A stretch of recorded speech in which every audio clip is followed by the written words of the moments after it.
Cascade Hoops Talk, Billy D. Hey, I got Jake Ohmer here, Georgetown Tiger basketball. This guy lit up yesterday, 33 points. You guys were down. Looked like you were in a lot of trouble yesterday to grace a very good basketball team.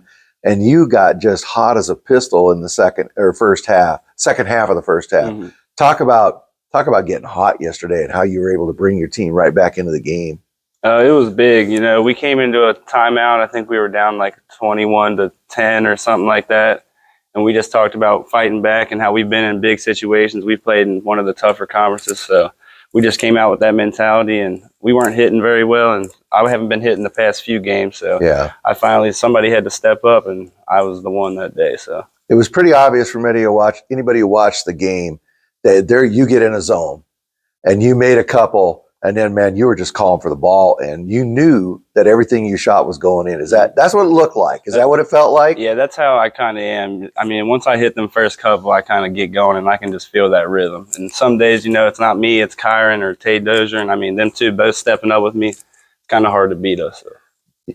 I wanted to ask you about that. Kyron Jones, you have him in the middle. He's a big rebound guy. But yesterday, You really took over the first half, brought your team back in, and in the first 10 minutes of the second half, nobody could guard him. Yeah. He just scored after score. Talk about how tough he is. He's tough, and I mean, I think it helps a lot too when they have to come out on me after I'm hitting a couple of threes, and you can just get him one-on-one because nobody can guard him down there one-on-one. So it just opens the floor up a lot for others. Were you surprised how he was able to back big Elijah Malone down and shoot over him? No, I kind of told him too. I was like, he's not going to take a charge on you. So I was like, use all your force, put him under the rim, and just go to work.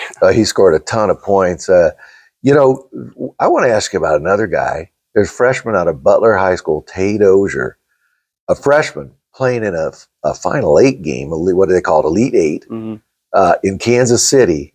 And I think he scored 18 points, but man, they were all big. Yep. He hit some threes, came away with the ball a couple of times. Talk about how big he's been here in Kansas City. He's been huge. I mean, he came off an ankle injury, and he's been coming off the bench, which usually he's a starter, but he's playing like a senior right now. He doesn't look like a freshman. He's not playing timid, and he's helping us a lot, getting after offensive rebounds, and he's just getting big points for us. Yeah, he's long too, man. For sure. He's got D1 talent for sure. You talked about, you alluded to the Mid-South.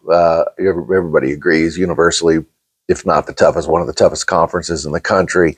Went through that big battle. Thomas More, Freed Hardman, everybody just battled it out. Late in the season, you guys kind of grabbed a hold and you got on a run and you won the conference. You ended up losing to Freed Hardman in the tournament. But how much difference does that make for you coming out of the Mid-South and then into a tournament like this? It's big because our first round we played an Indiana Wesleyan team, which was pretty good. Yeah. They played in a good conference as well, but we knew that I think they played Grace, so we were looking at it as we were comparing teams like that, and so we knew we had a shot at it. And then we saw Freed get knocked out, so we knew we were standing up against a tough Indiana team, but we just came out with the same mentality and just played as hard as we could.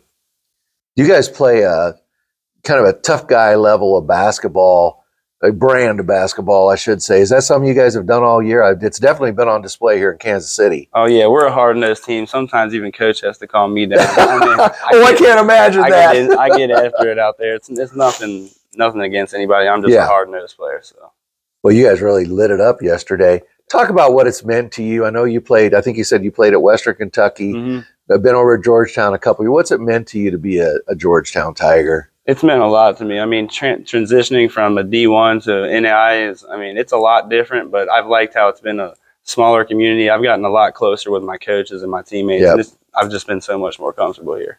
I mean, it's a long history there at Georgetown. Yeah. I mean, you guys being in the FabFour, that ain't nothing for Georgetown fans. They expect that. We expected to get back here. That's the great thing about Georgetown basketball. Well, Jake, I really enjoyed watching you so far, especially here at Kansas City. I wish you best of luck moving forward. I appreciate you taking time here the day before the big game tomorrow and coming down and talking to us. Yes, sir.